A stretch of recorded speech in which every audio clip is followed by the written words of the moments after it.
and then you're done, you know. All right, we are going live.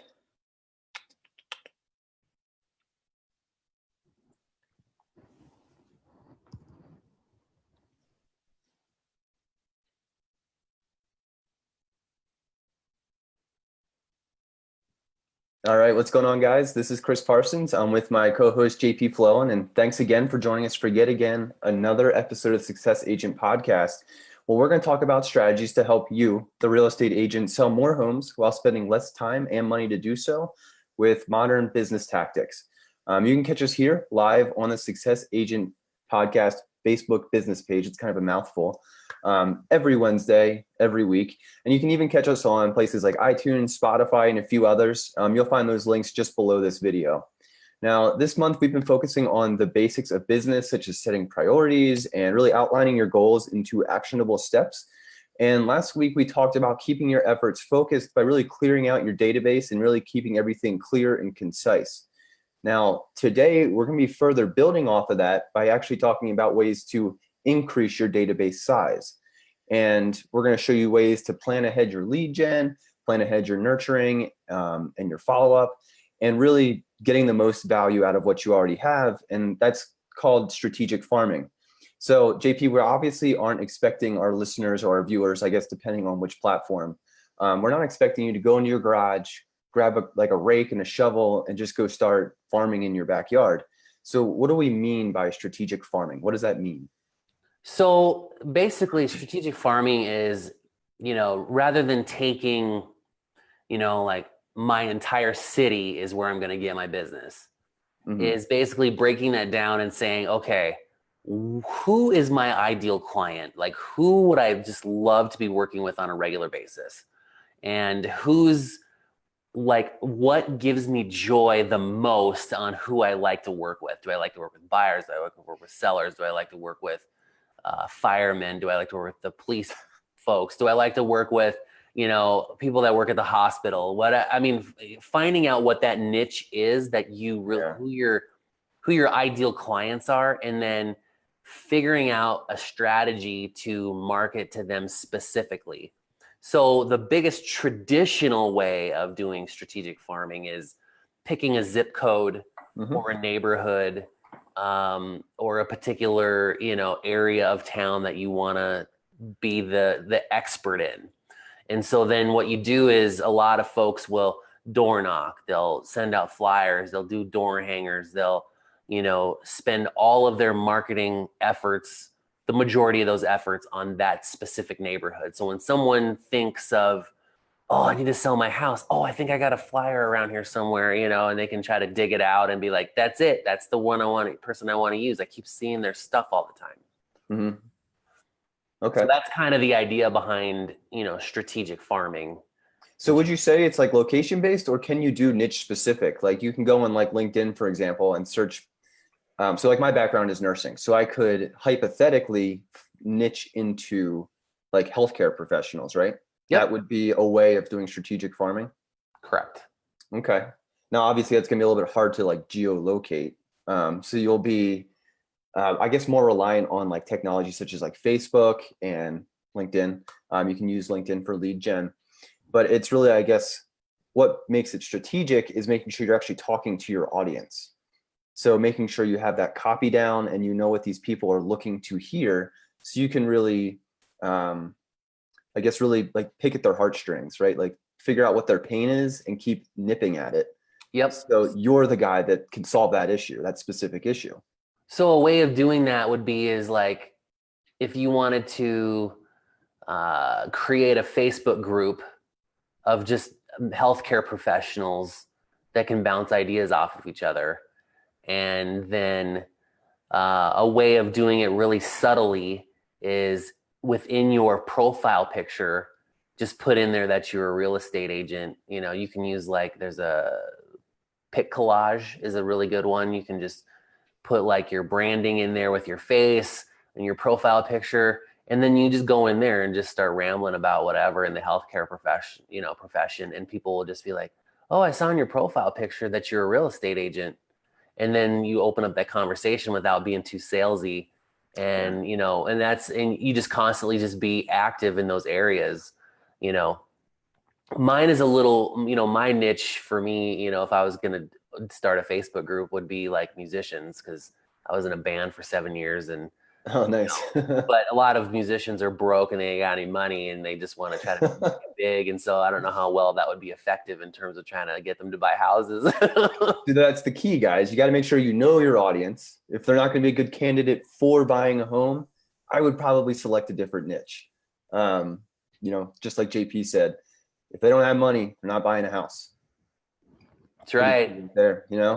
So one of the things I've been working on, I'm working on branding. Before I even started putting any promotional materials out there, I'm actually super focused on my business card. And I know I don't know, probably a year ago, I've been like, a business card, that's just so stupid. You don't need to worry about that. But I'm kind of looking at it as a funnel. And you can give different avenues or different actions for people to take. And it's catered specifically to what they're looking for. So I guess this is the first time you'll be hearing it. So give me some critique. So I'm going under the guise of Broker of the North, kind of after the Game of Thrones type thing, but I'm in Northern Colorado.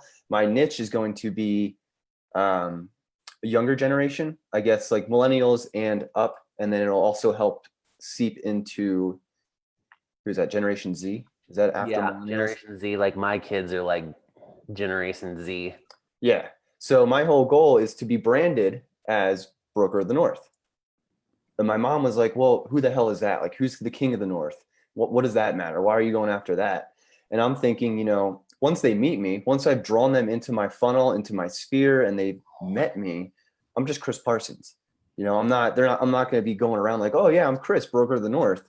I'm Chris with eXp Realty, but it's enough to create some kind of interest to get them to follow through with some sort of action.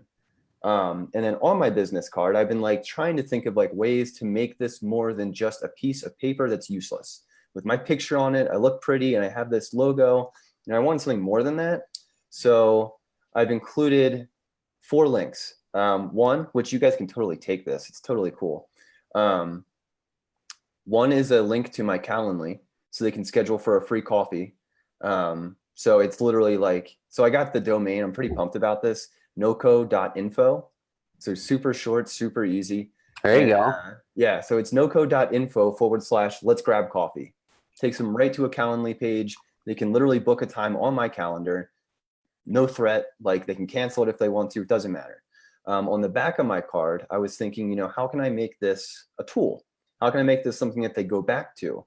And with eXp, and I'm sure any other website provider, you can create landing pages or preset search pages. So I have one that says open houses this weekend. And that's just a shortened URL. It says noco.info/open house. You could do what's my home worth? Everyone likes seller valuations. So that's also a funnel. It's noco.info/home value. And then of course with eXp, we want to bring more agents into what we're doing, because personally, I love this brokerage. I have, now this is going to be consumer side. So it's more so people thinking about joining real estate. So it's noco.info/become an agent. So that's kind of where I'm starting at. Why don't you critique that? Is that something that you've done? I have, and from what, one of the things that I've discovered over the years is that the more busy that your business cards are, the more people will just throw them away. That's fair. So what I've done is I've basically just eliminated all of the garbage off my business cards. I even took my face off the business cards. Yeah. And what I've done is I spent all the money on the quality of the card, because it's kind of like this idea that, if you go to a hotel and you get a plasticky card for your room and it's, substantial, then it's a lot harder to lose. Yeah. And it doesn't degrade over time. So if you're going on an extended vacation and you've got, your key card for your room, if you're using it in and out and all the time, it's not going to deteriorate for your stay. So my idea is that if I spend more money on the quality of the card, so that when someone gets it, they feel guilty if they throw it away.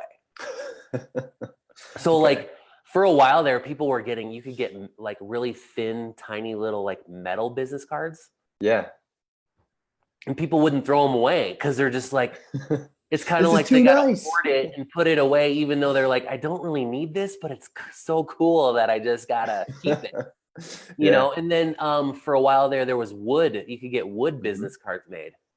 And same thing there. It's just like it was so cool. So when someone would be like, "Here's my business card," it's like, "Dude, you got to check out this business card I got last week." And then you'd pull it out and then you'd show them, and you're like, "Dang, that is freaking sweet," Yeah. And then they would look at it and you're like, "Oh, who's that?" And then it would start a conversation about whose business card it was. And so I kind of did the same thing, and I bought some really high quality, dense business cards that when somebody grabs it, the first thing they do is go, "Wow, that's a nice card." And then that opens up the conversation rather than, "All right, well, thanks, see ya," you know. Hmm. And so I don't have any email, I don't have any of that on there. I have a phone number, and they have to call me. That's it. Nice. Nice. Because I So, think what happens is the business card is the engagement for the other stuff. mhm. So if you wanted to, you could make the front of your business card simple and then put all of the other busy stuff on the back of the card. That way Yeah. you can just, when you hand it to them, they look at it and they go, "Oh, okay." And then you can say, "Oh, and on the back," then you flip it over and you start the beginning of your funnel. Because otherwise, I think the business card is just the opener, you know. Right. I agree completely. Because and then you can follow up by having the conversation or be like, "What's your number? Let me send you my stuff," or whatever, and have that Yeah. conversation. Because the business card, a static card, like you go to a restaurant, you finish eating, you throw your card on the table, and you leave. That's not really that effective. When they're cleaning up No. your table, they pick it up, they throw it in with the rest of that stuff in there, and they just kind of you know go from Yeah. there. So Sure. Yeah. So I think that's all good points. I'm going to do some testing on this. We'll see how my business cards go. I'm planning on doing two types, one for already agent focused, like so they're already agents, and one for consumer focused. And my ones for agents, which is primarily just to, get the foot in the door, show them what EXP is about, see if it's a good fit for them. If not, that's cool. No threat. I think that one's going to be my simple, super simple card that's like, here's a URL. That's it. It doesn't have my name, doesn't have my face, doesn't have my phone number. Because honestly, in that funnel, that shit doesn't matter. No one cares about me. They're caring about their business and EXP. No, I actually didn't mean to go into a tangent about business cards. but But it's a way to going farm, though. It's being strategic. exactly. Yeah, you're So farming. let's go beyond the business card though. So we've talked about the front face funnel of just the business card, its role in a funnel. Let's go beyond that. So what I'm planning on happening is obviously I'm going to have my pixel on every single page that I'm broadcasting. Now, for those of you who don't know what a pixel is, it's kind of just like it's a piece of code that Facebook has that connects their advertising to everything else, and it helps track things. It's a cookie.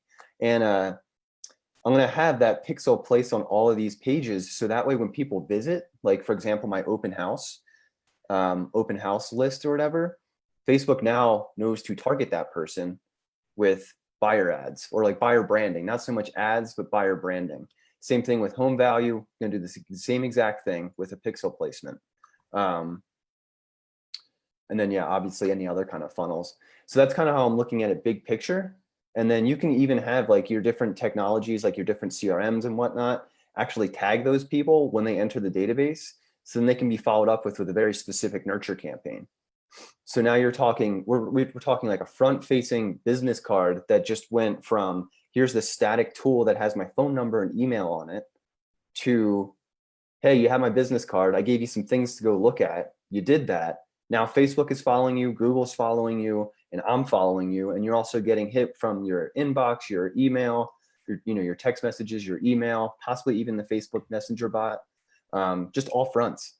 And obviously the goal is to just get a conversation going. They're not going to buy a house from me because I have an awesome Facebook bot, but my Facebook bot may get me that free coffee. Well, get them the free coffee, get me the appointment for coffee. Now you Yeah, can and the ultimate goal with all of this stuff is, you throw out as much technology as you can to book the appointment, exactly. you And that's know. the way to go, man. Automated Zoom, like for the longest time with my consulting clients, I would literally type in the event in my calendar and then have to copy and paste a Zoom 5 minutes beforehand. And if I was 5 minutes late, I would beat myself up and feel really bad about it. I didn't have any reminders set. And then it's like, dude, I paid $10 a month for Acuity, does it all for me. They can It's book pretty their sweet. appointments and Zoom sends everything their way. It's amazing. Can't beat it. Best $10 you ever spent. Exactly. So what other things do you do for strategic farming? You can do mailers. I'm obviously focused on the personal interaction right now. I'm focused on the personal interaction where I literally hand them the business card and give them something to do with it. What are some other farming methods beyond just like mailers? Well, just to touch on mailers real quick, anything that's worth doing, you got to do it for a year. Yes, I've heard that very much. Especially when you're talking about farming, like, you know, or you've got to. And I mean, I've heard stories of people sending out, they send out 50,000 at a shot. God, Yeah, I mean, if you're sounds looking like a for waste of now money. leads, farming is definitely not a now leads thing. No, Buffini says, well, you can farm your past clients. You just farm their past clients by running over there and dropping off little goodies and stuff like that and getting face to face. And that's great if you have the time. I know that when you're trying to scale your business, so you're going from, being an individual to being a team to, eventually having a large team, or even starting a brokerage, or or having a team that competes with your brokerage. You definitely can't be running around town all day long, dropping off no, little goodies, because you just ain't got time for that. no. So, Hopefully so not. the big thing is really comes down to uh, what niche that you enjoy. I know where I used to work, there was a gal there that loved to just do all the running around and doing event planning and doing all this kind of stuff. Me, on the other hand, I would rather spend my time, trying to automate as much of this as possible, which is kind of the purpose of this podcast, Yep. is to try to automate as much as you can and then face to face. So Hmm. you funnel everything down to that appointment, so when you're doing flyers or mailers or whatever, copy is huge because you have to have a good call to action. Yep. Another way to farm is through radio. You know, you're specifically catering your audience to the older generation on AM radio and having good copy and radio, and a Yeah. good call to action. Buy with me or sell with me or sell for free. That kind of deal. Or sell with me or it costs you nothing. You Okay. know, Yeah. and so that way, basically, if but people that do that one, they already know that if they don't sell it, they don't pay you, because it doesn't cost them anything to get Yeah. out of contract. So, but I mean, but again, it's all psychology. Like, you've got to make sure Yeah. that what you're doing, you're catering to the psychology of your audience. There Yeah. is a company out there called 3D Mail Uh-huh. that will combine the mailer and the Buffini going door to door with the gifts and stuff. And it's all little gifts that will fit into the envelope.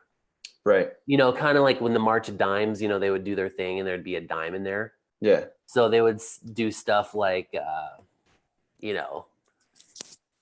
spring into, you know, fall or whatever, and they'd have a little spring in the thing, and it's just something cheesy, but it's like when you grab, Sure. when you grab an envelope and you're like, what the heck is in there? You're going to open it, right? You're going to figure out, Exactly. oh, spring, like, what does that mean? And Yeah. it's like, ooh, scavenger hunt? No, not really. But, but, it sparks that idea of like, hey, when you see those envelopes that look like some sort of tax document, you always open it up and they're like, ha, ha, ha, not a Yeah. tax document. Thanks for calling, So actually, I want to see next level Pokemon. I don't know if like it's still a big thing, but I believe that VR type interactive games will be a big thing. Be it Pokemon, Resident Evil, Game of Thrones, whatever. I would love to see, because it's getting people out and about. Obviously, they're like walking in different areas. to literally somehow advertise in VR, like, hey, check out this house. If you want to know more about it, just click this link and it's all in Pokemon. I would love to see that. That would be sweet.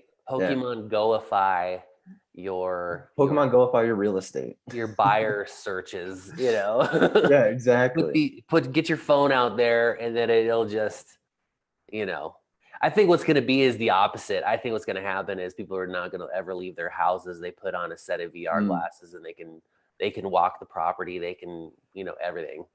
We all It's got going to be legs, though. like, People what was like that using movie their. where everybody has the VR treadmills in their house? I haven't heard that. Oh, you haven't seen that movie? I was gonna say people have legs, but I guess you're solving that issue.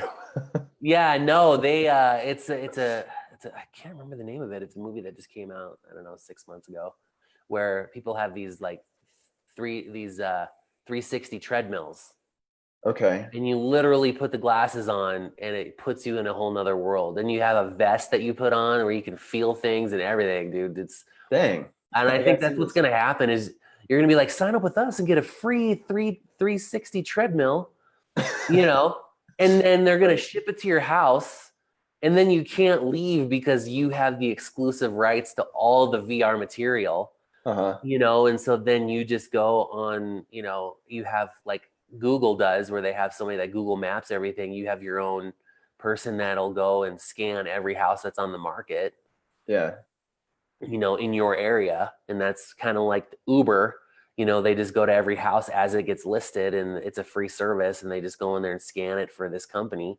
Yeah. And then as stuff comes on and off, and people are buying houses from China that's never come to the States, and they're just paying cash all day long, dude. That's going to be the way it is in the future. All right. And then as you're walking around in the house, virtually ads will pop up, and be like, oh, well, with your new house, you're going to need a new car.